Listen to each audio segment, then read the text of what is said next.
Hi friends, welcome back to our channel world of pharmacy motivation. So आज के hashtag pharma online lecture के series का topic का नाम है रिएक्शन ऑफ ग्लाइकोलिसिस, मतलब ग्लाइकोलिसिस साइकिल। सो आपको रिक्वेस्ट है, बहुत इंपॉर्टेंट टॉपिक है, इस वीडियो को लास्ट तक ज़रूर देखना। एक बार आपने इस साइकिल को अच्छी तरह से समझ लिया ध्यान देकर तो आप कभी भूल नहीं पाओगे, और एग्जाम पॉइंट ऑफ व्यू से बहुत इंपॉर्टेंट है। हर बार इस साइकिल को पूछा जाता है। सो अगर चैनल पर पहली बार है तो चैनल को सब्सक्राइब कर बेल को दबा दे। मैं इसी वीडियो आपके लिए लाता रहता हूँ। डिस्क्रिप्शन में सोशल मीडिया हैंडल की लिंक से वहाँ जाकर मुझे फॉलो कर लो, वहाँ पर आपको अपडेट मिलती रहती है। वहाँ पर मैं आपसे बातें भी करता हूँ। आप जो भी टॉपिक मुझे सजेस्ट करते हो उस पर मैं आपको वीडियोस भी देते रहता हूँ, और आप जो भी प्रॉब्लम है आपको उस पर हम डिस्कस भी करते हैं। वो सो वहाँ जाकर फॉलो करना मत भूलना। पर इस टॉपिक को अच्छे से समझ लेने के बाद, इस वीडियो को ख़त्म होने के बाद, और आपको रिक्वेस्ट है वीडियो को लाइक कमेंट शेयर ज़रूर कर देना, जैसे कि आपके बाकी दोस्तों को भी हेल्प हो और मुझे भी मोटिवेशन मिलता है आप जैसे ज़्यादा से ज़्यादा कमेंट करते रहते हैं तो। So let's start our topic. So आपको रिक्वेस्ट है अच्छे से ध्यान देकर इसको देख लेना। रिएक्शन ऑफ ग्लाइकोलिसिस, तो स्टेप बाय स्टेप देखेंगे। यहाँ पर सभी थ्योरी है, स्टार्ट ले 3-4 यहाँ पर डायग्रामेटिक है। दोनों को साथ रिलेट कर कर देखेंगे। आप इसका स्क्रीनशॉट लेकर लेना, आपको नोट्स की तरह भी यूज़ कर सकते हो, बहुत इंपॉर्टेंट है। डायग्राम का भी स्क्रीनशॉट लेना और बाकी का आप चाहे तो ले सकते हो। So let's start our topic. Reaction of glycolysis, it's a main pathway for glucose oxidation. मतलब ग्लाइकोलिसिस रिएक्शन क्या है? ग्लूकोज ऑक्सीडेशन का मेन पाथवे। सो सबसे पहले आपको सबको मैं रिक्वेस्ट करता हूँ, आपका 100% कॉन्सेंट्रेशन इस वीडियो में चाहिए, तभी आप इस टॉपिक को अच्छे से समझ पाएंगे। अगर आपको वक्त नहीं तो वॉच लेटर कर कर रखो और बाद में देखो, पर इसको 100% देखना, क्योंकि ये टॉपिक बहुत इंपॉर्टेंट है, हर बार एग्जाम में आता है और बहुत ज़्यादा मार्क के लिए भी होता है। सो मेरा कंसंट्रेशन के साथ सिखाना भी ज़रूरी है, और आपका भी मेरे से ज़्यादा कंसंट्रेशन होना चाहिए, तभी आपको ये समझ में आएगा। कहीं पर भी आपको कोई प्रॉब्लम लगता है तो आप रिपीट करके वीडियो देखो, थोड़ा पीछे लेकर फिर से देख लेना, और फिर भी कुछ नहीं समझ में आता तो कमेंट बॉक्स में पूछो या डिस्क्रिप्शन में सोशल मीडिया हैंडल की लिंक से वहाँ जाकर मुझे मैसेज करो। So let's start our topic. The phosphorylation of glucose to glucose 6-phosphate in presence of enzyme hexokinase and ATP and MG. So phosphorylation of glucose to glucose 6-phosphate in presence glucose का जो phosphorylation होता है वो glucose से glucose six phosphate में enzyme hexo किसके साथ किसके हेल्प से होता है? Enzyme hexokinase and ATP and MG, मतलब मैग्नीशियम। मतलब ग्लूकोज से ग्लूकोज 6-फॉस्फेट में फॉस्फोराइलेशन होता है enzyme hexokinase and ATP and MG की वजह से और उसके साथ।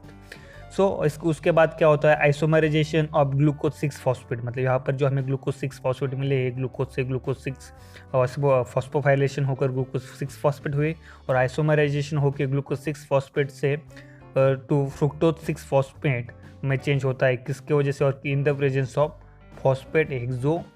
फॉस्फोहेक्सो आइसोमरेज के वजह से और उसके प्रेजेंट के साथ। सो आगे हमें यही डायग्राम में देखेंगे। अभी ग्लूकोज का फॉस्फोराइलेशन हुआ एटीपी एमजी और हेक्सोकाइनेज की हेल्प से। यहाँ पर देखो एटीपी हेक्सोकाइनेज और एमजी की हेल्प से क्या हुआ? ग्लूकोज से ग्लूकोज 6-फॉस्फेट फॉस्फोराइलेशन हुआ। बाद में ग्लूकोज 6-फॉस्फेट का आइसोमराइजेशन हुआ आइसोमरेज एंजाइम की हेल्प से फ्रुक्टोज 6-फॉस्फेट में। सो फ्रुक्टोज 6-फॉस्फेट से आगे क्या होता है हम स्टेप बाय स्टेप फिर से देखेंगे। Phosphorylation of fructose six phosphate to fructose 1,6-diphosphate in presence of phosphofructokinase ATP and AMG। Last line है, यहीं पर हम फिर से देखेंगे। अभी तो भी फ्रुक्टोज 6-फॉस्फेट का क्या हुआ है? फिर से फॉस्फोपाइलेशन हुआ है एटीपी और फॉस्फोफ्रुक्टोकाइनेज एंजाइम की हेल्प से, किसमें? फ्रुक्टोज 1,6-डाइफॉस्फेट में। सो फ्रुक्टोज 1,6-डाइफॉस्फेट तक हम पहुंच गए। आगे हम बात करते हैं क्लेवेज ऑफ फ्रुक्टोज 1,6-फॉस्फेट, तो हमें मिल गया है। उसके साथ क्या होता है? Cleavage of one six phosphate to dihydroxy acetone phosphate and glyceraldehyde three phosphate in presence of aldolase. मतलब जो भी अब यहाँ पर क्या होता है? फ्रुक्टोज 1,6-फॉस्फेट इसमें चेंज होता है, दो यहाँ पर प्रोडक्ट मिलते हैं, जैसे कि dihydroxy acetone phosphate and glyceraldehyde three phosphate. किसके प्रेजेंट के साथ? अल्डोलेज के साथ, प्रेजेंस के साथ।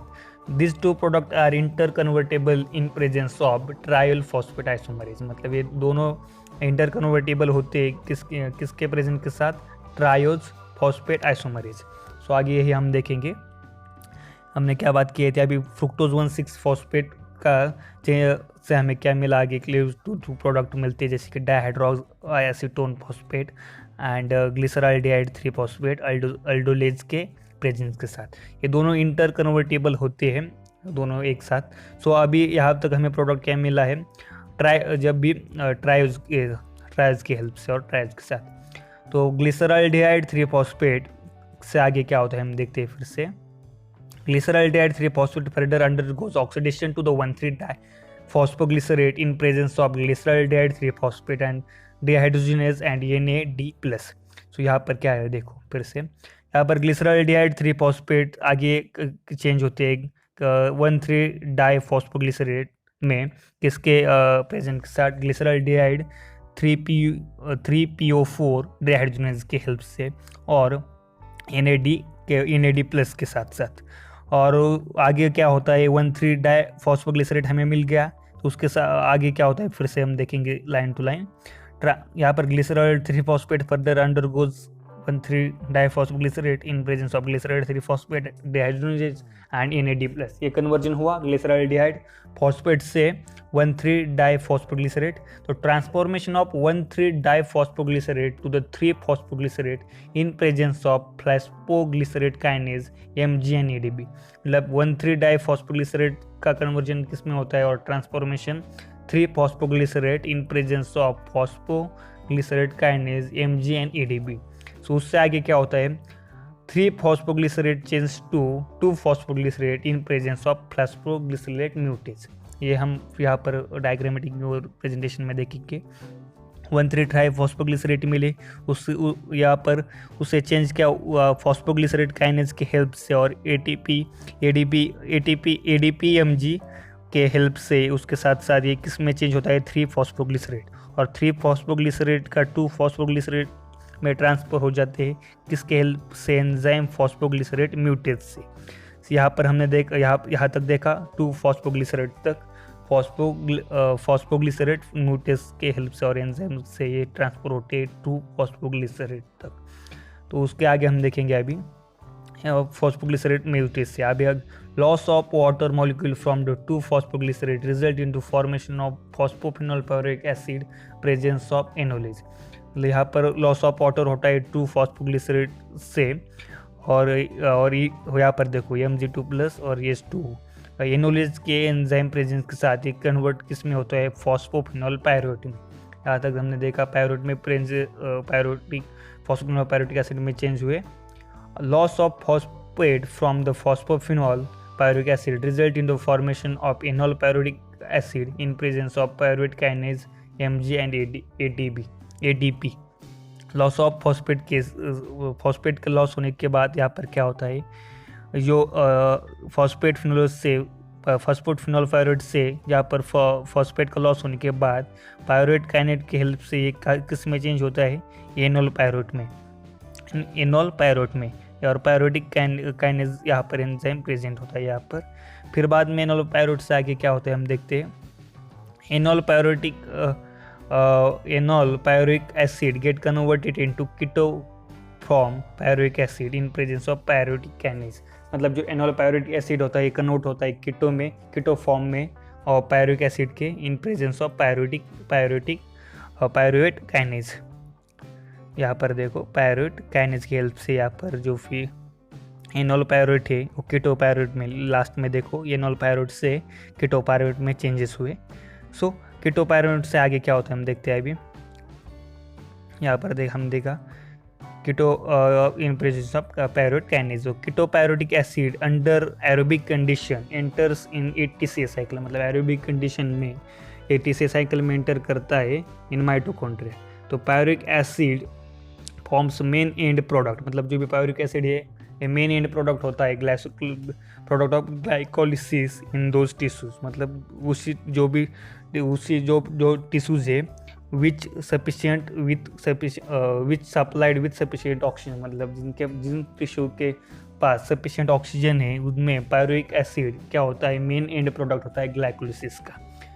बट अभी देखो but tissue where oxygen is not supplied lactic acid is form, मतलब जिस टिश्यू में ऑक्सीजन नहीं सप्लाई होता और सप्लाइड नहीं होता है उसमें क्या होता है, लैक्टिक एसिड फॉर्म होता है एंड प्रोडक्ट ग्लाइकोलिसिस साइकिल। जहाँ पर ऑक्सीजन है वहाँ पर क्या प्रोडक्ट तैयार हुआ, पायरुविक एसिड। यहाँ पर देखो जहाँ पर सफिशिएंट ऑक्सीजन है वहाँ पर जहाँ पर नहीं पहुँचता पा रहा है ऑक्सीजन और कम है वहाँ पर क्या प्रोडक्ट तैयार हुआ, lactic acid form at the end product of glycolysis by reduction in presence of lactic dehydrogenase and NADH। किसके प्रेजेंस के साथ, लैक्टिक डिहाइड्रोजनेज एंड NADH के साथ। ये हम डायग्राम में लिखे, देखो लास्ट में देखो कीटोपायरोइड तो जिनमें ऑक्सीजन होता है उनमें तो है ही, पर उसके साथ अभी उसको ड्रॉ करते हैं। कीटोपायरोइड यहाँ पर कीटोपायरोइड तो है ही एंड प्रोडक्ट, पर लैक्टिक डिहाइड्रोजनेज यहाँ पर रेड लाइन के नीचे देखो लैक्टिक डिहाइड्रोजनेज और NAD प्लस उसके साथ साथ अगर जहाँ पर ऑक्सीजन नहीं पहुँच पाता है वहाँ पर एंड प्रोडक्ट क्या होता है, लैक्टेज। वहाँ पर एंड प्रोडक्ट आप देख सकते हैं क्या है, लैक्टेज। सो आई होप आपको ये अच्छे से समझ में आया है। फिर एक बार शॉर्ट में हम देखने की कोशिश करते हैं। यहाँ पर ग्लूकोज से कन्वर्ट हुआ ग्लूकोज 6 फॉस्फेट में, hexokinase please fructose glucose 6 phosphate से फ्रुक्टोज 6 फॉस्फेट में, उसके बाद फ्रुक्टोज 1,6 डाइफॉस्फेट और उसके दो प्रोडक्ट तैयार हुए, dihydroxyacetone phosphate, glyceraldehyde 3 phosphate interconvertible है, और ग्लिसरॉल्डिहाइड 3 फॉस्फेट से फिर 1,3 डाइफॉस्फोग्लिसरेट, 3 फॉस्फोग्लिसरेट, 2 फॉस्फोग्लिसरेट माइन phosphoenol pyruvate, enol pyruvate, ketopyruvate is end product glycolysis cycle where where tissue have sufficient oxygen, and जहाँ पर नहीं होता वहाँ पर लैक्टिक होता है, लैक्टिक डिहाइड्रोजनेज और NAD के साथ एक हेल्प के साथ NADH के। और यहाँ पर नेट रिएक्शन ग्लाइकोलिसिस की टोटल देखे तो glucose plus 2 NAD plus 2 ADP plus 2 PI2 2 pyruvate plus 2 ATP plus 2 NADH plus 2 STO। सो ये रही ओवरऑल एक ग्लाइकोलिसिस साइकिल। आपको मैं रिक्वेस्ट करता हूँ फिर एक बार, अगर आपको समझ में नहीं आता तो इसको फिर एक बार रिपीट करके देखो, अच्छे से समझने की कोशिश करो, 100% कॉन्सेंट्रेशन देकर इसको देखो, तभी आपको समझ में आएंगे। प्रोनाउंसिएशन पर ध्यान देते रहो। देखो भाई अभी भी आपके साथ जब भी पढ़ने की कोशिश करता है तो कभी कभी मुझे बहुत बार उसको रिपीट करना पड़ता है, क्योंकि अगर हम प्रैक्टिस नहीं करेंगे उसके बारे में बार बार उसको नहीं देखे उसको अगर हम उसका प्रोनाउंसिएशन नहीं करेंगे तो एग्जाम में क्या प्रॉब्लम होता है कि आपको आता तो है, आपको याद होता है, पर अगर गलत स्पेलिंग लिख लेते तो आपको वहाँ पर गलत मीनिंग आता है, और इसको आपको प्रैक्टिस करने की ज़रूरत है, बार बार उसको लिखते रहो। कमेंट बॉक्स में बताओ अगर आपने इस वीडियो को यहाँ तक देखा है, तो मुझे देखना चाहिए आप लोग देखते हो या नहीं देखते हो। अगर आप देखते होगे तो मुझे ज़रूर अच्छा लगेगा, और मुझे कमेंट बॉक्स में आप बताओगे तो आपके लिए कुछ ना कुछ सरप्राइज़ मेरे पास ज़रूर है, तो कमेंट करो, मैं आपको सरप्राइज़ ज़रूर दे दूंगा। और बताओ इस वीडियो को आपको कैसे लगा और आपको समझ में आया है या नहीं आया। सो डिस्क्रिप्शन में सोशल मीडिया हैंडल की लिंक से आ जाकर मुझे फॉलो कर लो, वहाँ पर मुझे बताओ आप क्या चाहते हो, किस टॉपिक पर वीडियो चाहिए चाहती हो, आप क्या प्रॉब्लम है वो भी मुझसे शेयर करो। So thanks for watching video, मिलते हैं नेक्स्ट वीडियो में, बाय बाय सी।